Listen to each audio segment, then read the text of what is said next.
Good morning, I'm Gretchen Ho. It is a Friday, the 28th day of March, bringing you Morning Matters because your mornings matter. Let's get to the stories that matter today. Now, today marks the beginning of the local campaign period for the 2025 midterm elections. Let's take a closer look at the situation on ground later in the program. Today is also the birthday of former President Rodrigo Duterte, who is currently detained in The Hague in Netherlands. However, some of his family members, including Hanilet Avancenia and Kitty Duterte, were denied permission to visit him at the penitentiary. And in a few minutes, Filipina tennis sensation Alex Eala will vie for a spot in the 2025 Miami Open Finals. She is on a mission to take down another tennis powerhouse and world number 4, Jessica Pegula. Welcome to our program, Morning Matters, where we talk about the issues you need to know for the rest of your day. Now, first on the agenda. Former President Rodrigo Duterte celebrates his 80th birthday today, March 28. And for that, we have the latest from Jovi Francisco, who joins us live from The Hague in Netherlands. Magandang umaga sa'yo. Jovi, what's the latest from there? Good morning, Gretchen. So today is the birthday of the former president, and we're expecting to cover at least two major venues here at The Hague today. First, just outside the penitentiary for the picnic ng mga supporters ni Rodrigo Duterte. And of course, we have the 3 p.m., at least yung time dito sa Hague, na event naman ng mga anti-Duterte at nandun mga attorneys, doon yung some witnesses daw, pero syempre hindi pwedeng kunan ng video. So they will be attending that 3 p.m. event naman na birthday surprise naman ang tawag nila doon, Gretchen, dahil meron na sila mga pasabog mamaya. Pero ang alam natin, meron silang patikim na nagagawin. Like magsisindi ng kandila, pero not because it's Duterte's birthday, but parang sindihan ng kandila for the victims ng EJK. All right, but yesterday, you also were sending a lot of videos on the arrival of VP Sara and also Hanilet Avancenia in the video. What happened there? You know, Gretchen, I was conversing with Ruth Cabal earlier, before your program, and sabi ko nga, para ako nanood ng pelikula, no? Alam mo yung, I don't know, syempre hindi ka pa buhay. Noong the 80s kasi uso yung mga maikli ang gabi, something, mga mahabang title ng mga pelikula noong mga time na yun. Kasi, of course, some observers might say, bakit ba ito ang kailangan natin i-tackle, mga family issues, o kaya ay family, yung mga ganap sa pamilya. Samantalang this is supposed to be parang legal dapat yung Battle, talk dahil yes. usapan. But the thing is, we've been doing that for how many days and weeks na, no? Pero kanina kasi, ang na-witness ng cameras natin at ng ibang journalists na kasama dito ay tungkol sa pamilya. So we can't help but relay it dyan sa Manila. So kwento ko na, Gretch, kung gaano ka-interesting yung mga naganap. First off, na kapag ka mga bandang 3 o'clock na or 3:30, parang imposible na meron dumating para dumalaw. Because that they need at least 2 hours to have quality time doon sa pag-visit nila kay dating Pangulong Rodrigo Duterte. Pero suddenly, the Vice President arrived and pumila doon sa window kung saan magsasabi ka na mag-visit ka. So nakapasok siya, pero parang a few minutes later, eto na yung kanyang mga aid, dala-dala na yung 4 na maleta plus 1 balikbayan box palabas. So yung mga tao sa likod namin, alam mo naman ang mga followers, ay parang sabi, lanaya na ba? Kasi bakit parang parang lalabas ng gamit? Nag-asabalutan na. Oo. Pero turns out, well, before ko sabihin yun, kasunod ng mga maleta at saka nung balikbayan box, ay lumabas na rin si Vice President Sara Duterte. Na again, puzzling yan for us, Gretchen. Nag-cover ka rin dito. Ganong kabilis. Usually 2 hours, di ba? Kapag kasi Vice President ang pumapasok sa loob. It's like 2 hours of wait for us. Pero bigla siya lumabas na at bigla nga nagsabi na doon na parang, no, I didn't speak daw o hindi siya nakipag-meet sa kanyang father. Nandoon siya to collect the stuff galing ng Manila or Davao na mga gamit ni dating Pangulong Rodrigo Duterte that they attempted to submit doon sa facility para ibigay kay Digong, but it was refused or hindi pinayagan ng facility, so kailangan niya i-collect at iuwi na, no? Kaya dinala niya na kagad sa van after that. So ang mga laman nun ay mga damit at saka mga libro yata. Hindi ko natanong, Gretch, sorry kung merong kulambu doon, dahil alam natin na hindi ko na natanong kasi ang dami na ng ibang gusto itanong kay Vice President at basta mga gamit daw yon ni Digong na kailangan na niyang i-collect at ibalik dahil hindi pinayag. Okay, Tapos oo. nagsabi sa dialect nila, kausap niya yung mga supporters na yes, she'll return later today para doon sa picnic diyan sa site kung saan nangyayari interview na iyan. Okay, so may part 2 yung kwento, pero sige, go ahead and ask your question. Pero nakita ko sabi mo, parang nagkasalisi sila ni Hanilet, ano? Oo, parang salise na parang parang choreographed din. Kasi kakatapos lang namin mag-ambush sa kanya, sumakay siya ng kotse, pabalik kami doon sa driveway, alam mo naman yung lugar na yon. Pabalik na kami doon sa upuan natin doon in front of the penitentiary. And lo and behold, nandun doon ay si Hanilet Avancenia, si Shalito Hanilet Avancenia. Busy tinkering with her cellphone. Tapos, bigla na lang lumayo doon sa entrance, pumunta doon sa mga supporters niya. Pagdating doon sa mga supporters, naging emotional. At turns out, hindi pa rin siya pinayagan today to see former president. So hindi pa rin nagpaulak na interview, pero diyan makikita ko, hindi ko alam kung mahagip dito sa sa actual part ng video na sinubmit ko. Yung nung lumapit yung isang very close friend niya ay naging emotional si Hanel. Parang more of frustration. Emotional because of frustration.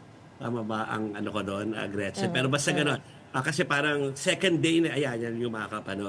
Yung second day kasi ay second day na hindi pa rin siya nakapasok doon. And pagkatapos noon, lumakad na sa palayo, linapitan siya. Meron na palang wala kasi dito na si Attorney Kaufman. Wala na dito sa The Hague. Meron siyang associate niya na pumunta diyan at kinausap si Hanilet. Parang doon ko narinig namin na sinusumbong. Hindi naman, nagsasabi nga si Hanilet na how come? She's questioning the reason kung bakit hindi pa siya nabibigyan ng permiso to enter. So parang sabi niya sana tomorrow sa actual birthday saka sa Saturday payagan na sila. Basta dinig ko talaga sinabi ng lawyer na kumakatawan kay Mr. Kaufman na we are working on it. So ganun yung sitwasyon, which is puzzling, Gretch, kasi ilang araw natin pinag-uusapan na before pa dumating yung mag-ina dito, sinasabi na ni Vice President Sara Duterte sa atin, di ba, na parang nilaan na yung mga araw na nandito yung mag-ina na sila yung magiging bisita dito sa penitentiary. Pero yun na nga, second day at third day na tomorrow, we'll see kung sa third day makapasok na sila, pero first and second day, hindi sila pinayagan. Pagdating dun sa packages that were taken out, were those denied entry into the penitentiary? Or mayroon kasi akong nabasa na balita na sinasabi ni VP Sara na punong-puno na yung kwarto ni Digong. So which is it? And also, can you give us an idea of how different things are over there compared to here in the Philippines? Of course, nasaksiyan mo naman yan, ang daming layers of approval before, diba? Meron silang proseso na kailangan nasundin, diba? Posible, Gretchen, na meron ng gamit ang dating Pangulo na nandoon na talaga. Kaya parang siguro lumalabas na hindi nga ito in-approve dahil parang too much or para saan naman daw para saan yung mga gamit yan unless talaga may paglaban mo specifically that really needed itong mga ito, di ba? Pero yan, nakita mo naman, that's like 4 Apat yan eh. Dalawa lang yung nakikita. Ayun, yun. Bali, apat yung mga kinakarga dyan na punong-puno yan. Kasi nakita natin na hindi talaga buhat-buhat eh. Patulak na yan paglabas pa lang doon sa penitentiary. Okay, today again is the birthday of the former president. Meron ba tayong mga inaasahan pang darating dyan sa The Hague ng mga OFW to celebrate it sa iyong pakikipag-usap? Anong mga nakakapamo? At pangalawa, it is also the start of the local campaign period. I'm wondering if there's any political rally or movement happening there. Kung rally, imposible yung today, Gretchen, kasi wala silang permit for that. Ang alam natin, kaya sila nag-resort to the picnic style sa park or sa mga mini parks ay dahil they don't want to submit uh, uh, permits mag-apply ng permit paano doon sa gagawin nila. So wala yung mga maglalagay pa ng stage na merong sound system, ganyan. So walang ganon. Pero of course, it's political, kaya sila nandito. Tapos, it's gonna be political because we all know as early as 12 na, nandito na si spokesperson Harry Roque. At alam ko meron siya naging lunch meeting with the Vice President and Senator Robin Padilla. So yun ang mga makikita natin na darating later kasama si VP at saka syempre kung papayagan si Hanelet at saka si Kitty, ay of course they will be seen because it's in the same vicinity. So si Attorney Harry Roque, VP Sara, Senator Robin will be in the Malival Park. Am I correct? Am I getting that correct? Doon sa picnic area? Not in that part, but sa open area just in front of the penitentiary, Gretch. Kung saan naroon yung supporters dati pa. So magkikita-kita lahat today? Magkikita-kita lahat today. Kaya lang, we'll see kung maraming pupunta, no? Pero kasi alam mo na yung area, hindi siya kasi laki nung park dun nung Sunday, di ba? So baka hindi naman konti, kundi sapat para mapuno lang yon. Kaya sinasabi nila, parang meron pang pinaplano for Saturday, pero hindi pa sure kasi karamihan ng mga kababayan natin ay walang work sa weekend pa. Tomorrow is a Friday, may work pa sila. So hindi pa talaga ina-expect yung big crowd. Tomorrow, today na pala dito sa The Hague, no? So sa Saturday, baka meron pa silang pinaplan na mas malaki. Actually, nagulat nga ako doon sa presensya ni Attorney Harry Roque because alam natin sa kanyang mga Facebook Live, siya ay nasa isang dormitory applying for asylum. Bakit kaya bigla siya nag-appear ulit? I mean, is there a possibility that he could be part of the legal team or is that totally out of the picture? Base sa mga huling interview, hindi talaga kasali Gretch although parang sinasabi na meron siya naging pag-endorso na kung sino mga kasama. Parang hindi talaga lumulutang ang pangalan niya. At well, parang hindi siya tinutukoy na lone Filipino lawyer na part ng team na hanggang ngayon ay hindi pa rin nga sinasabi dahil hindi pa rin talaga na-hire. So hindi pa rin final?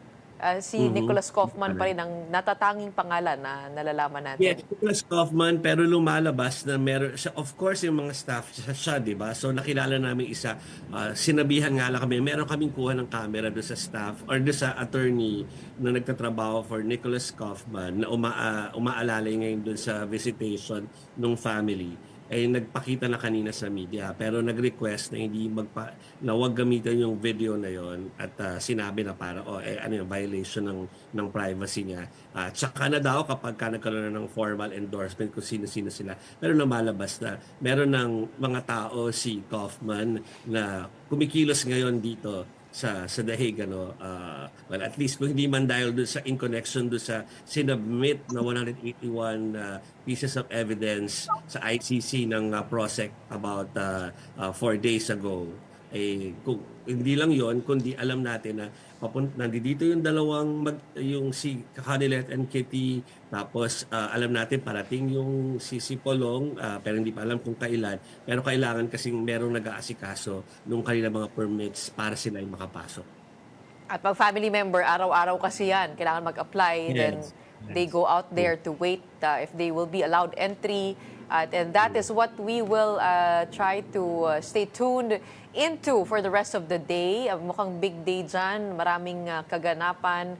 Merong sa labas ng penitentiary, meron din sa mga pro-human rights groups over there. It is a big day after all, the 80th birthday of the former president. Meron ka ba mga pahabol pa, Jovi? No, baka kasi na-miss out yung earlier na sinabi ng viewers na hindi lang yung pro Duterte activity ang ating i-cover dito pero yung other side ay i-cover din natin yung anti-Duterte groups din na mamaya ay may activity. Buti na lang Gretchen at hindi sila sabay, meaning mauuna muna yung pro tapos after sila mag-wrap up dahil 10 o'clock to 3 p.m. lang yung schedule for the pro Duterte activity at saka pa lang gagawa ng activity yung kabilang kapo. And we'll also cover that dahil para fair. And nabanggit mo nga, no, kung may nagtataka kung why we're covering the family, I think it's very important since it is this has been painted as a battle between two major political families in the Philippines fighting. And as a result of that, this happened. Of course, that is the bigger context to the situation. Kaya abangan natin yung mga kaganapan dyan mula sa'yo. Can I just say, of course, people will say na parang bakit naman nakafocus doon sa pamilya lang. Yes, ina-report namin yon pero kung nanonood sila since the very beginning of your reportage hanggang sa mga araw na ito, yung legal part of this issue or mga event na ito ay kino-cover din natin. Hindi lang yung tungkol sa family. Of Totoo, course, pero hindi araw-araw may update mula sa lawyer at binibigyan tayo ng butil-butil na update. Alam mo yan, Jovi, kung gaano kahirap to get them to talk and say something because the foreign lawyers are very much different from the local lawyers. Hindi katulad ni Attorney Harry Roque for one, na maraming binibigay na kwento at impormasyon na sila Attorney Nicholas Kaufman ay matipid. Oo, talagang ayaw magbigay ng detalye. But we will, this is of course ahead of the April 11 deadline for the response of the defense of the former president to the evidence presented by prosecution. So yan na muna, the birthday of course today is the focus. Maraming salamat sa iyo. Patutulogin muna kita because you have a big day ahead. Good luck on that. That was Jovi Francisco reporting to us live from The Hague in Netherlands. Meanwhile, Senator Imee Marcos believes the government should not have turned former President Duterte over to the Interpol as there's no urgent reason to do so. But Malacanang refuted this and even said that if Duterte would ask for interim release, the Philippine government might not be of any help. Maricel Halili with the report.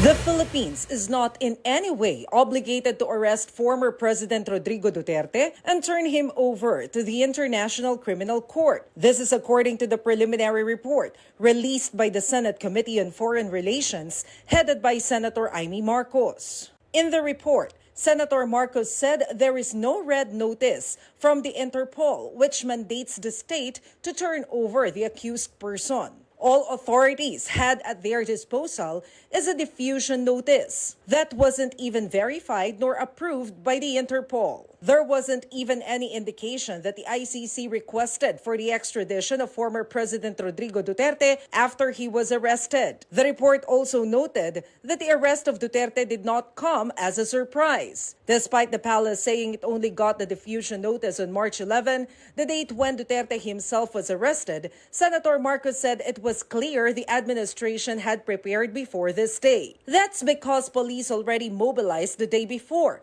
March 10, and National Security Advisor Eduardo Año monitored Duterte before he was arrested. All these, according to Senator Imee, are clear manifestations that the former president's rights have been violated, that he wasn't accorded due process, and he was arrested sans a lack of warrant from the Philippine court. Sinong mananagot dito sa nangyari? Kasi hindi naman po pwede na nakalusot ng basta. Saka yung mga nakakulong, makakauwi pa daw sila. Malacanang has this to say about the presidential sister's report.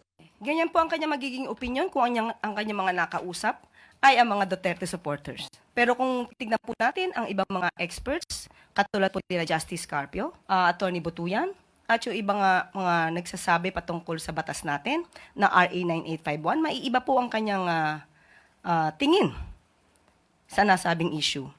The palace also insisted they never intended to keep any information when they invoked their executive privilege in the Senate hearing. It's just that there's really sensitive information that cannot be made public. Yusek Castro also repeated, even if Senator Marcos insisted that the country has no legal obligation to the ICC, the Philippines is mandated to cooperate with the Interpol. And because ICC now no longer has judicial power over the Philippines, Castro said it might be difficult to grant the former president interim release, especially if it will need cooperation from the government. This is in response to ICC spokesperson Dr. Fadi El Abdallah's pronouncement that the Philippines has to accept the technical measures and conditions first before the ICC judges decide to grant Duterte conditional freedom. Tanungin natin do sa mga nagsususog patungkol dyan, tatanggapin na ba dapat ng Pilipinas ang jurisdiction ng ICC? Ipapa-withdraw na ba nila ang kanilang mga petition na sinampas sa Supreme Court na patungkol sa dapat hindi tayo makapag-cooperate sa ICC? Tatanggapin din po ba nila na lahat ng utos ng ICC ay ating ire-recognize, pati yung pag-freeze ng kanilang mga assets? For News 5, Maricel Halili, We Are One News.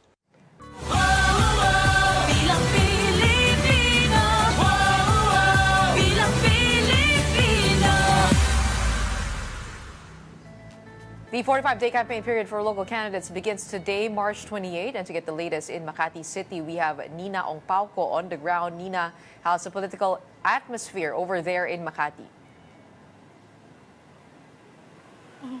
Gretchen, sa misa idinaan ng Team Binay dito sa Makati ang pagbubukas ng campaign period ng local campaign dito yan sa San Ildefonso Parish kanina lamang. Kwento ni Senator and Mayoral candidate Nancy Binay, pagkilala ito sa pinagmulan ng kanilang pamilya. Taga-barangay Pio del Pilar daw sila, kaya minabuting dito na raw gawin ang misa bago ang kick-off event. Pagkatapos ng misa, nag-ikot-ikot na sa mga bahay sa barangay Pio del Pilar kung saan sinalubong sila ng mga taga-Makati ang Team Binay. Ayon kay Senator Binay, walang pangakatapat at walang mangyayaring tunggalian sa pamilya nila sa kampanya at ayon yan, what matter is yung kapatiran, ayon kay Senator Binay. Pinangunahan ito ng senadora na tatakbo bilang alkalde ng lungsod at si Monsor del Rosario bilang vice mayor naman. Ayon kay Senadora Nancy, walang isyu sa kanya ang bayaw na si Makati 2nd District Representative Luis Campos na tumatakbo rin sa pagkakaalkalde ng lungsod. Nais lamang nito magbigay serbisyo sa mga kababayan. Binay versus Binay na nangyayari ngayon, eleksyon na to, ako lang ang Binay na tumatakbo sa Makati, ayon yan kay Nancy Binay. Ayon kay Senator Nancy Binay, naniniwala siya na nangingibabaw pa rin ang kapatiran at pagsasamahan nila bilang pamilya. Binay at kailangan magsilbi sa kababayan. Tuloy pa rin ang pangangampanya at pagbibigay flyers para sa mga tiga Makati at tuloy pa rin ang serbisyo at sinimulan ng kanyang ama na si former Vice President Jejo Marbinay at kanyang pagpapatuloy. Gretchen, kakadaan lang dito ng Team Binay at patuloy pa rin ang pangangampanya. Sa huli sinabi ni Senadora Nancy na sinimulan ng kanyang ama at kanyang sisimulan pa rin ang serbisyo para sa bayan dito sa Makati. Gretchen? Alright, patuloy natin ang abangan ang kwento ng Makati. Maraming salamat sa update on the first day of the local campaign. We have Nina Ongpauco joining us. Audio, but it is also very interesting to watch out for the atmosphere or the what's happening over in Marikina City with the suspension of the incumbent mayor. We will get to that throughout the day. In the meantime, as the local campaign period begins, the Commission on Elections has warned candidates to follow campaign regulations strictly. COMELEC Chairman George Garcia stressed that the poll body will not hesitate to disqualify violators. He reminded candidates to place campaign materials only in designated areas, use biodegradable materials, and voluntarily remove illegally posted ads. Garcia also emphasized compliance with spending limits. Candidates were also reminded that attending aid distribution events or displaying campaign materials during such activities is prohibited. As we said, it is a big day today as U.S. Defense Secretary Pete Hegseth adds to that list as he has arrived in the Philippines. The embassy shared photos of Hegseth's arrival in the country on Thursday evening. The caption reads, "This visit highlights the importance of the U.S.-Philippine alliance and our ironclad commitment as #friends, partners, and allies." The Pentagon earlier said that Manila is part of Hegseth's first trip to Asia as defense chief. His Asia-Pacific trip will also take him to Japan, Hawaii, and Guam.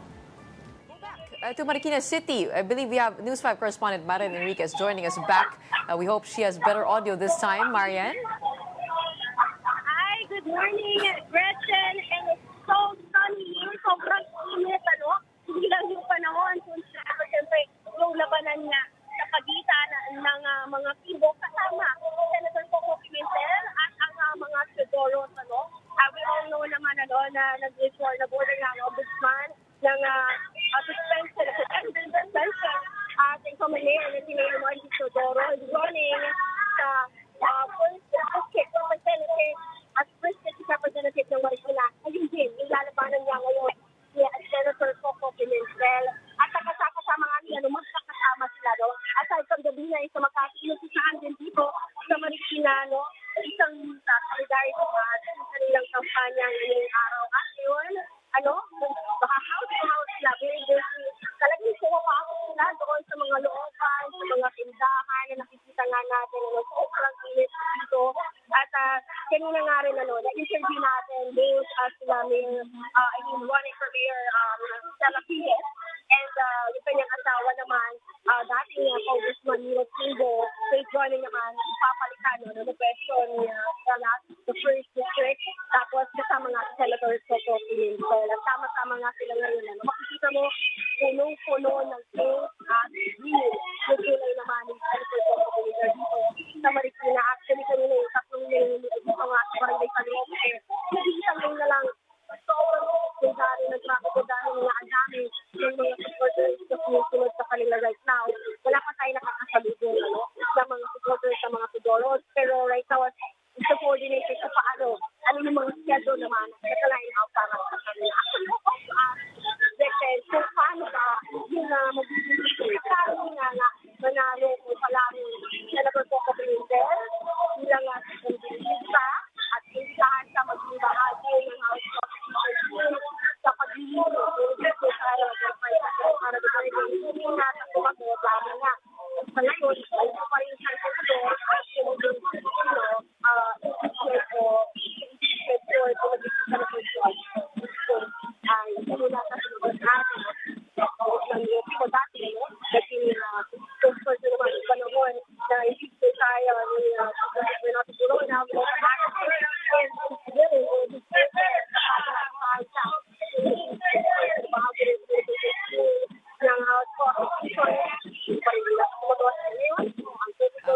Marian, medyo hirap tayo sa audio mo, but we will get back to you. I mean, our other newscast will get back to you. But to explain what's been happening in the videos, of course, we saw Senator Coco Pimentel now running for 1st District Representative of Marikina. He is there to campaign. We also saw Stella Kimbo, Congresswoman Stella Kimbo, who is running against the incumbent Mayor Marcy Teodoro. She is running for Mayor of Marikina this time. And Marcy Teodoro, we didn't see him out on the streets today because he has been suspended by the Office of the Ombudsman over an alleged PhilHealth fund misuse. But Comelec is saying that his name will not be removed from the COC. He is still a candidate at this point, not until anything has been made final by the Supreme Court, and that will be a conviction that will take him out of this race. But in the meantime, he is still in the running. He is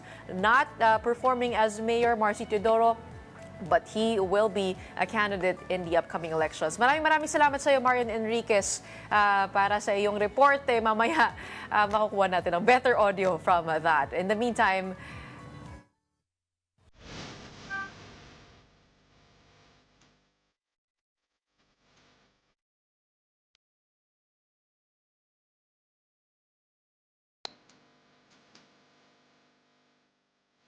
Will the coming local campaign and elections be different from the previous ones? To answer that and more, we have back on the show our first ever guest on Morning Matters, political strategist Alan Herman, joining us live via Zoom. Magandang umaga sa iyo. Good morning, Gretchen. Wow, what a day it's been, exciting and full of activity.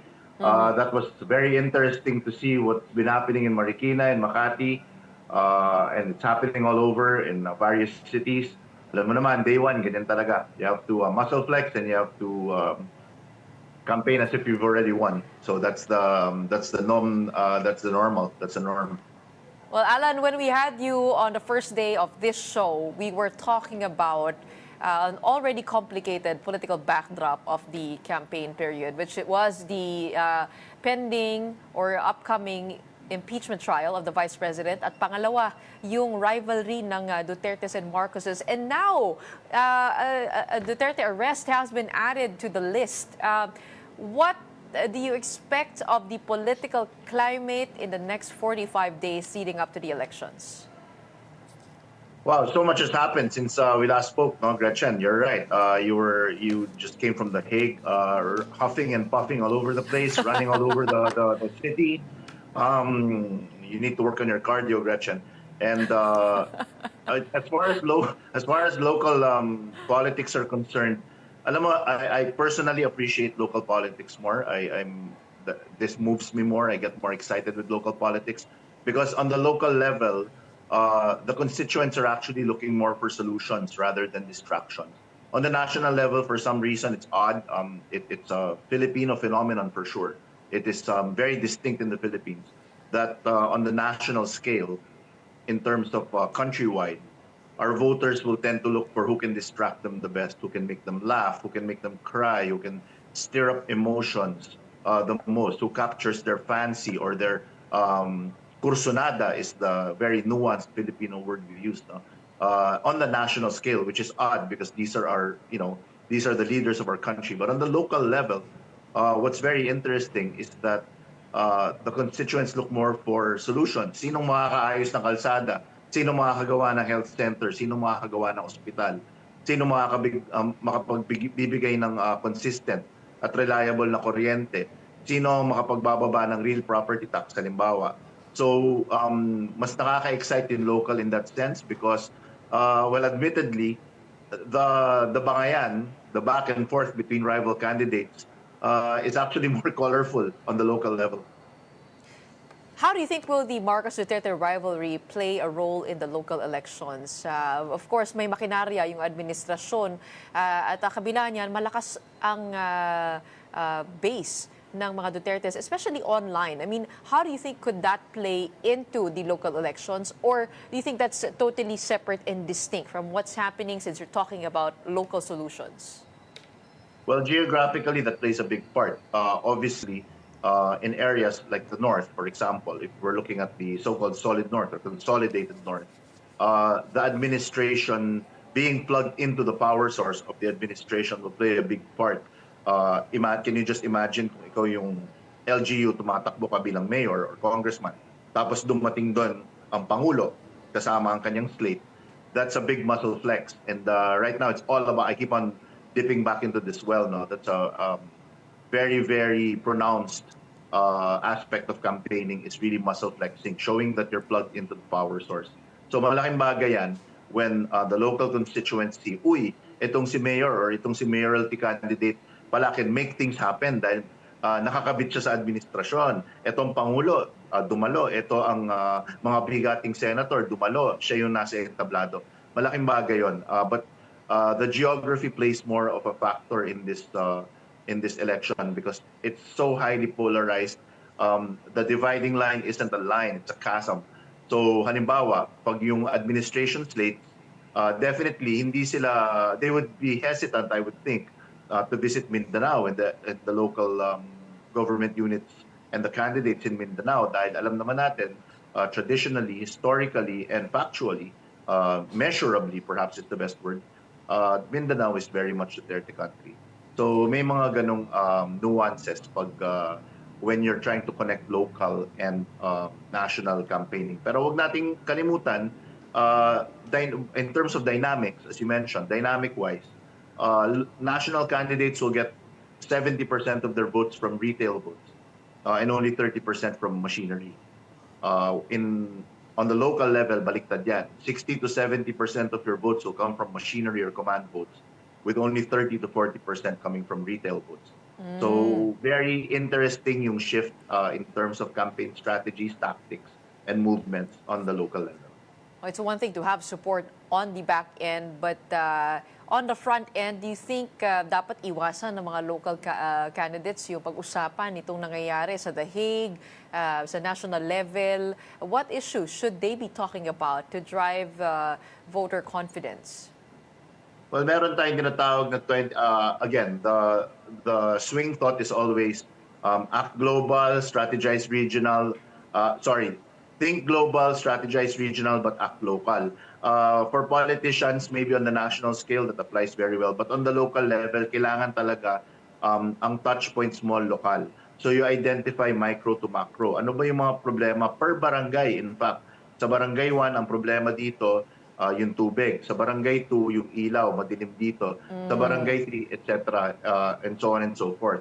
So traditionally, local candidates wouldn't necessarily want to talk about issues of macro importance, and they would focus more on micro.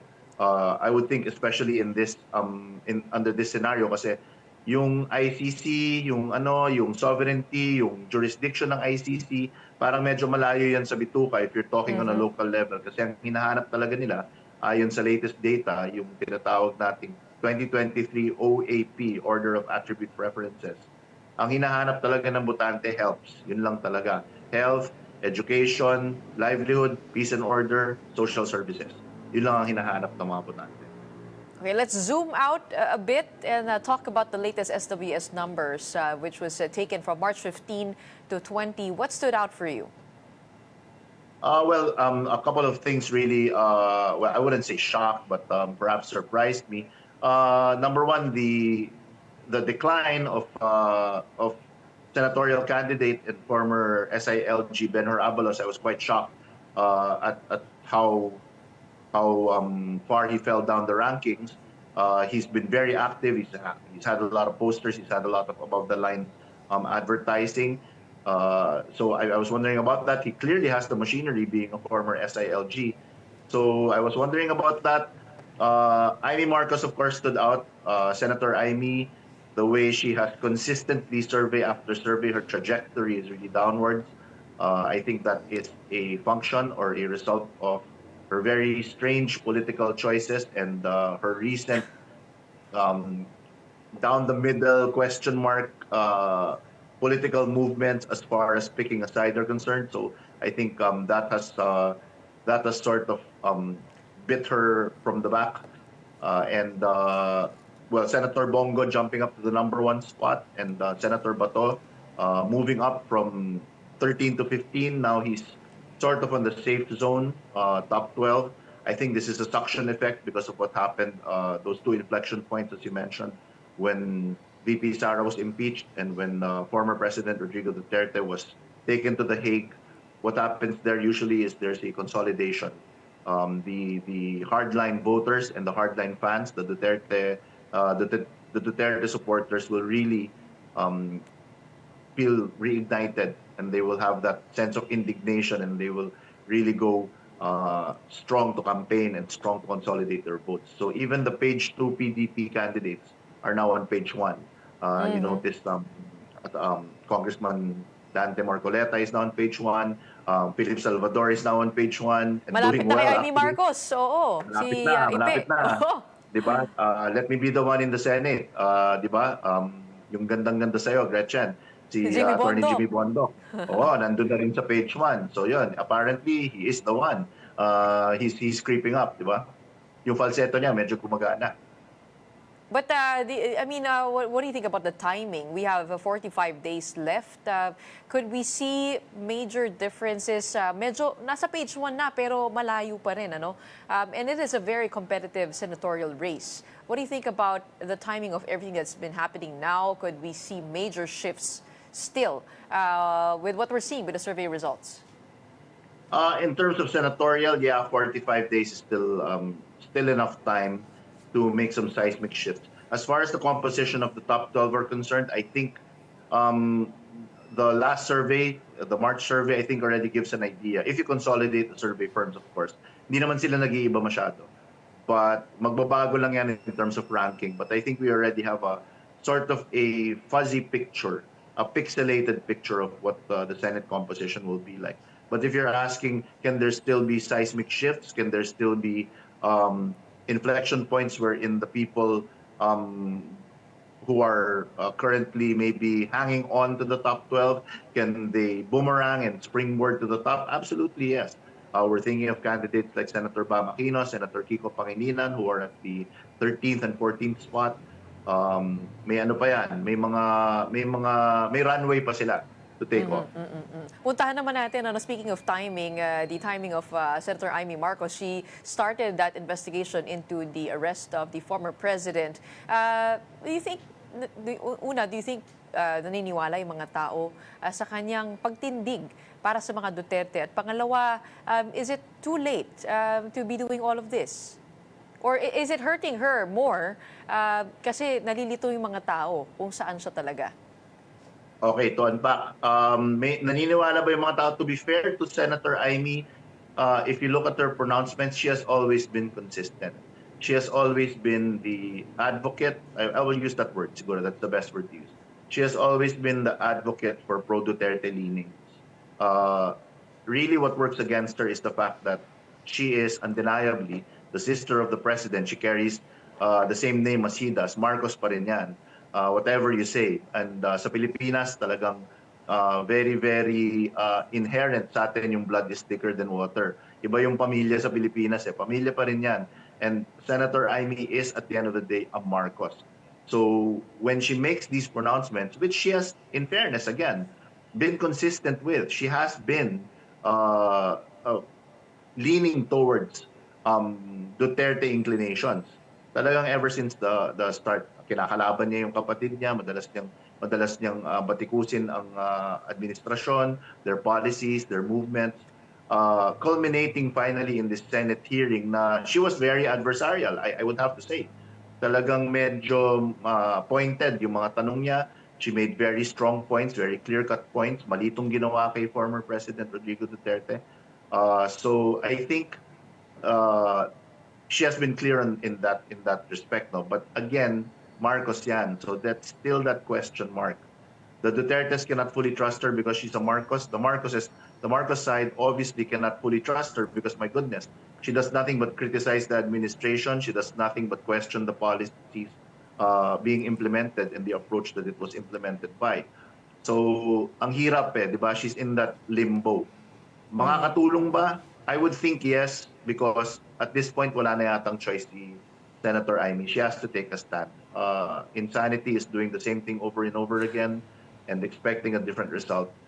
She's been straddling the middle ground for so long, and yun naman nangyari sa survey niya.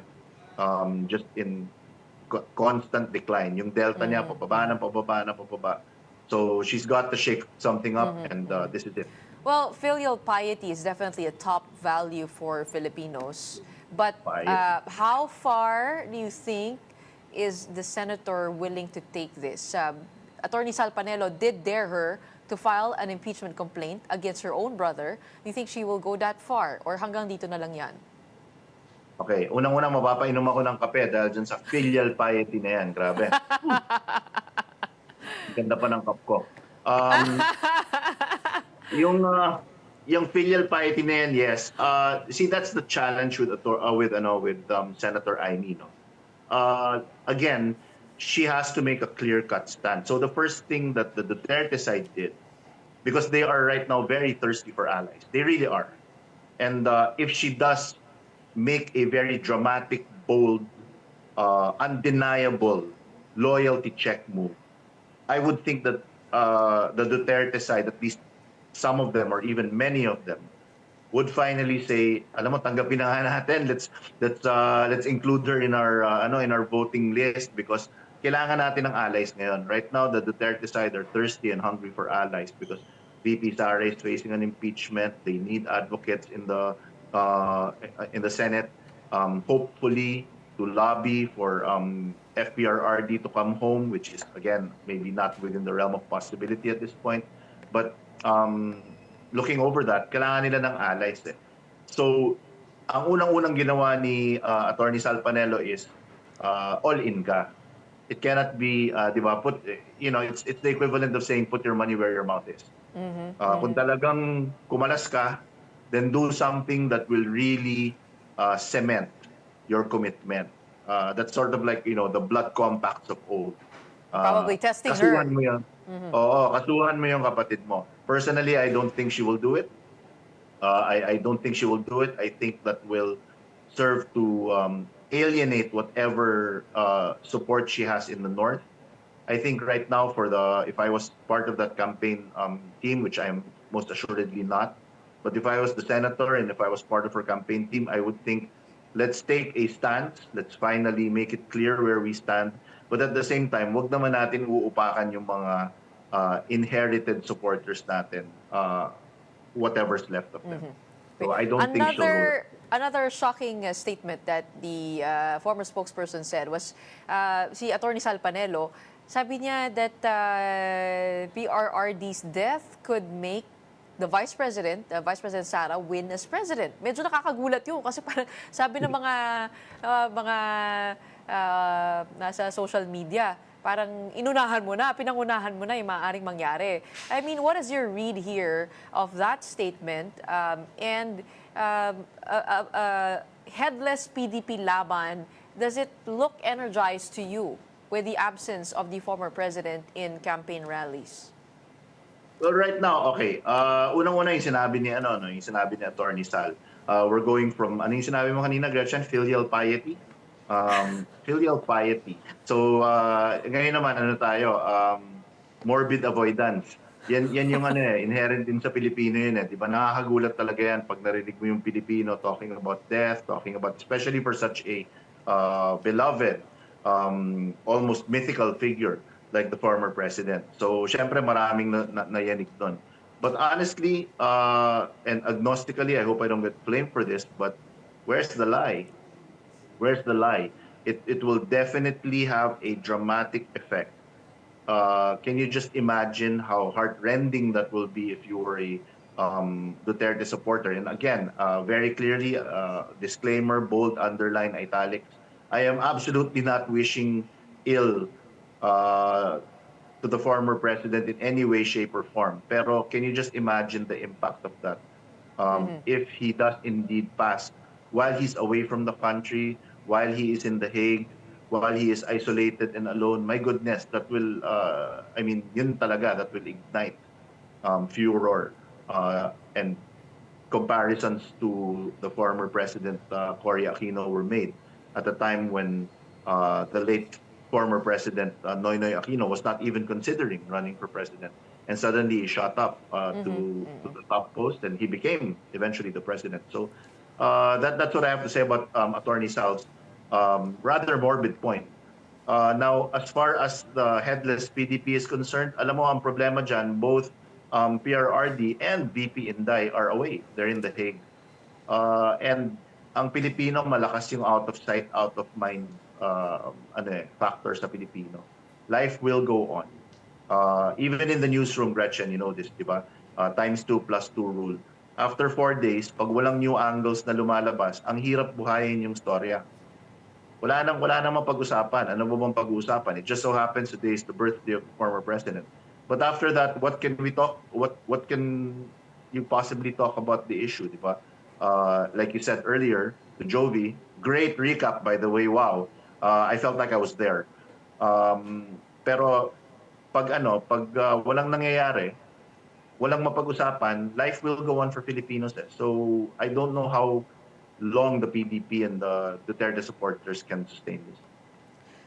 Which begs me to ask, should the Vice President come home sooner or later? Because there are calls for her to come home. And on one hand, she needs to be there to defend her father, to make sure she assembles the best team possible.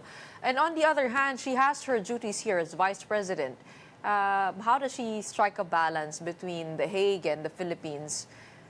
Should she be here, rallying the troops on?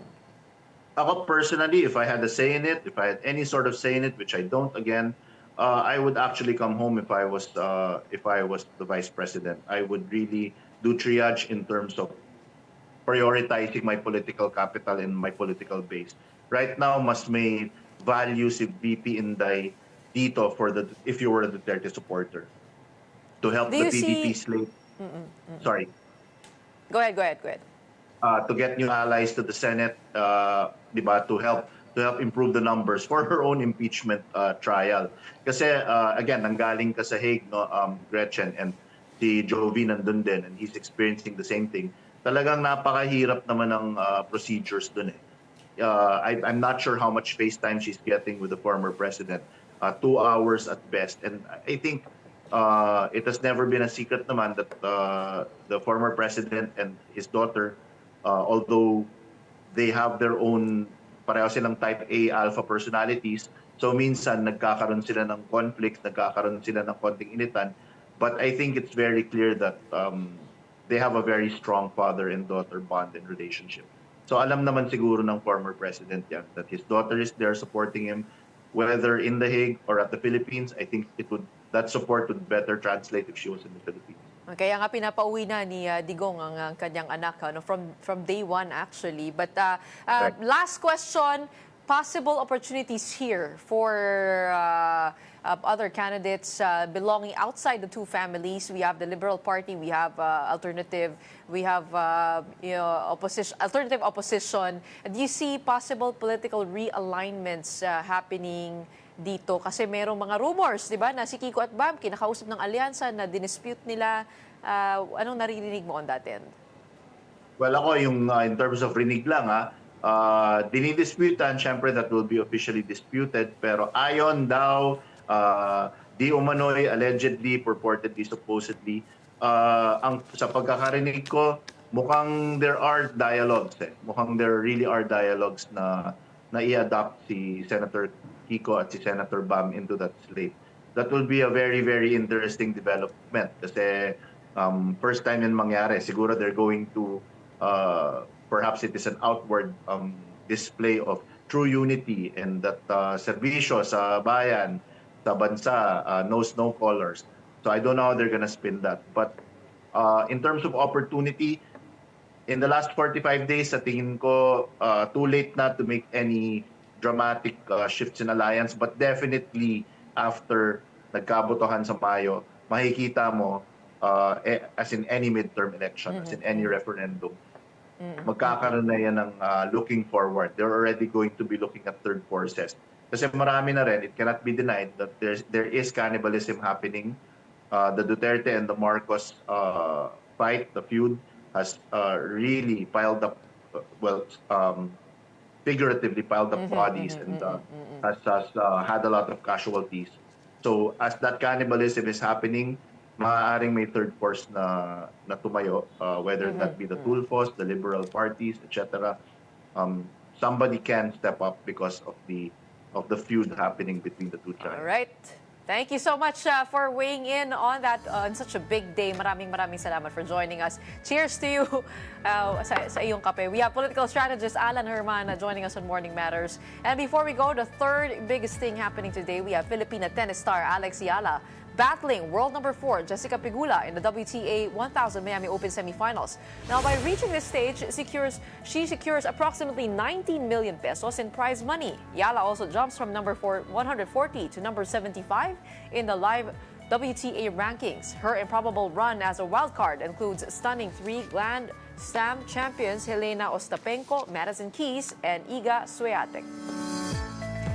And that's it for today's episode of Morning Matters. My name is Gretchen Ho.